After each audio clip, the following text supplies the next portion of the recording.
We talk about this in edge mechanics is this, okay? The zone read and knowing where to put our eyes. So when we get a down block, we want to take our eyes down the line of scrimmage, okay? As we take our eyes down the line of scrimmage, the key to us is this. When we take our first step, and we're here at Florida Landing, we're a big inside foot back team when we're coming out of a 3-point or 2-point stance, okay? So when we take that first step, we want our inside foot to be up, our outside foot to be back, and we're getting what we call a near foot compression stance, almost like we're going to go make a tackle, but we're staying square to the line of scrimmage. Our eyes are looking down the line, and we're reading level 1 to 2 to 3.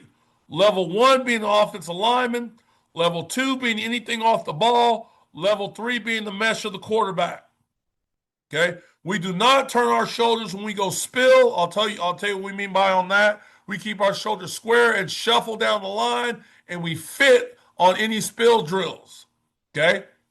The last thing is this: is that we never want to cross the line of scrimmage when we're taking on these blockers, because these guys, as they're taught to come kick us out, is one, if we cross, we're giving them blocking surfaces. The second thing is that if we don't cross, we can obviously work lateral, and this allows us to play dive to quarterback or quarterback to pitch, or in those different relationships. Okay? So as you're saying right here, where it says stay on our sideline scrimmage, if no level 1 or level 2 blocker comes, we're going to take our eyes to the mesh point, and we're playing quarterback to running back based off of what we're doing. We can either play where we're the first threat, depending on the edge assignment, meaning by we can be the dive, the quarterback player, or we can be the quarterback, the dive player. Okay, so when we use the term smash and sneak, we're basically saying that we're going to put 2 hands on the tackle. We're going to push him down and restrict the gap. Okay, and then we're going to basically play dive the quarterback. This normally happens to the B-gap bubble because we're going to work some sort of gap exchange, okay, between us and either the off-the-ball backer or the off-the-ball safety, okay? Again, our mindset is thinking we're taking the dive to quarterback second, okay? So the term we like to use our guys is EAT, ends, attack, tackles, all right? So what it looks like is this right here. You're going to watch this, the D lineman right here, okay? He's telling the linebacker that they're running the EAT game. So this guy's going to block down. When he blocks down, we're going to try to get our inside hand on his outside number. Our outside hand is going to be on his hip. We're going to ride the hip down, and we're taking dive to quarterback. So for you coaches that like they're defending the triple option like we do, we have to defend the triple option in our league 2 to 3 times a year. This is one of our base ways of defending it. Okay, so you'll watch here again, same drill. Okay, smash technique.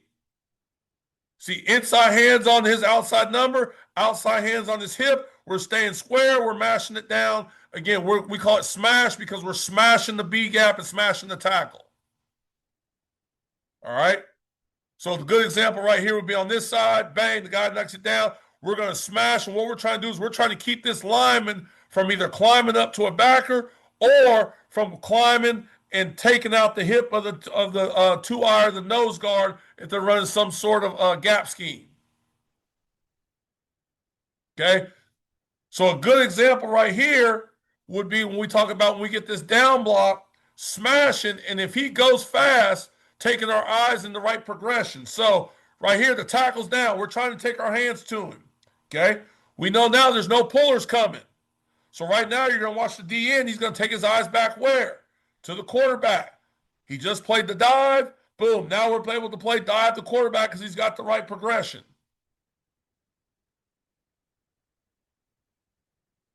Okay? So now all we do is we introduce pullers or kick out guys. So now he's going to smash, and you're going to see a level 1 or level 2 guy come. So anytime we smash, we're going to spill. Now, some guys call it wrong shoulder, but the thing is this. When we spill, you're watching 94, watch how he gets vertical. We're not turning our shoulders. We're not running down the line here, giving ourselves up, going 1 for 1. We're trying to get him and the next guy. Okay? So another good example right here, smash. Boom, spill, get vertical, and we're acting like that right there. My man with the jerseys, the ball carrier. Bang, we're tackling the ball carrier, expecting the ball to pop right there. Okay? I love this drill because right now they don't know where the ball carrier is. They know they're both smash players. So over here, my guy's going to be smashing, and the puller's going to come and try to kick him out. He'll spill. This guy will block down. This guy will just work the smash, but you're working their eye progression with no quarterback pull. So you see how fast he sees it? Boom. He knows he's spilling to get him vertical. He's smashing, knowing he's staying square because nobody's coming. So again, we're working the same drills here.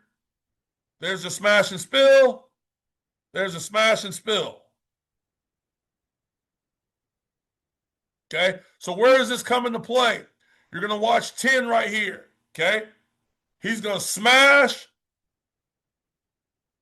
spill the puller, get vertical, and make the play on counter.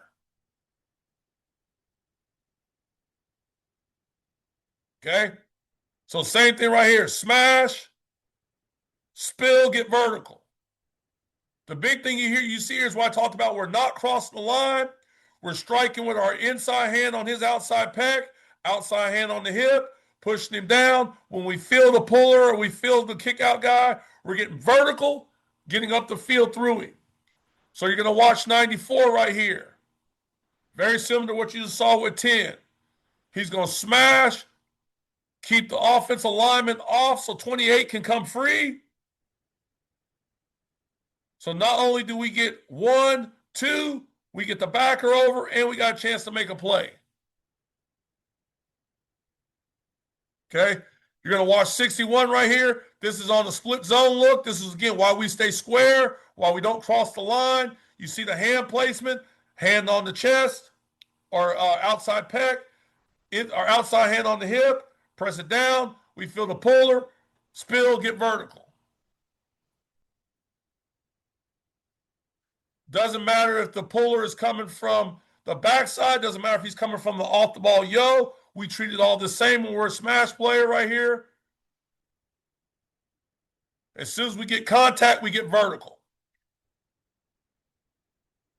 So this one's just the same drill, but now it's obviously the bypass. Okay? Some people call it a split zone bluff, where now the quarterback can come off the mesh and pull it. So a great example right here you're going to watch with 52. They're going to run inside zone with the split zone action. He gets the bypass. There's the smash portion of it. Hands on. He's still got a hand on the chest, still got a hand on the hip, pressing it down. We're still trying to keep the backer free. There's the gap exchange. Now he takes the dive. Quarterback pulls the ball in the bluff. We're going to work flat down the line, make a play on the quarterback. Okay? So when we work a squeeze technique, squeeze is almost the same thing, but instead of putting two hands on the offensive lineman, we're going to put one hand to his hip. Okay? The one hand to his hip allows us to be close enough to tackle anything off of his butt, but it allows us also to play quarterback to dive. This normally happens when we're to our 3 technique side, or we have what we call a buddy in our B gap, to where they may be blitzing in that B gap, and we know we have presence in there. Okay? So this is what most people would call their old school surf technique. Okay? Where you see how he's feeling for that hip, his eyes are going to go down the line. The one thing, if I was coaching him up a little bit better here, I would say we don't want our toes to cross. We want our toes to stay on the line. So when I do a lot of these drills, they're normally on the line, so that way our guys have a visual key. So like right here is a good example. These guys are doing it versus a stretch team. So let's say they like to run stretch zone. We still got to close the gap, but we're getting to the hip, and now we're doing what? We're ready to take anything that comes off that edge. So where does that become important? Even though so my man's got his feet flipped here, but you see how he stays on the line? He's playing quarterback to dive. The quarterback pulls the ball. He's able to maintain leverage to force the pitch early. We get a good play there on defense. Okay. Same drill. Again, guys not doing what? Not crossing the line, trying to get their hands to the hip.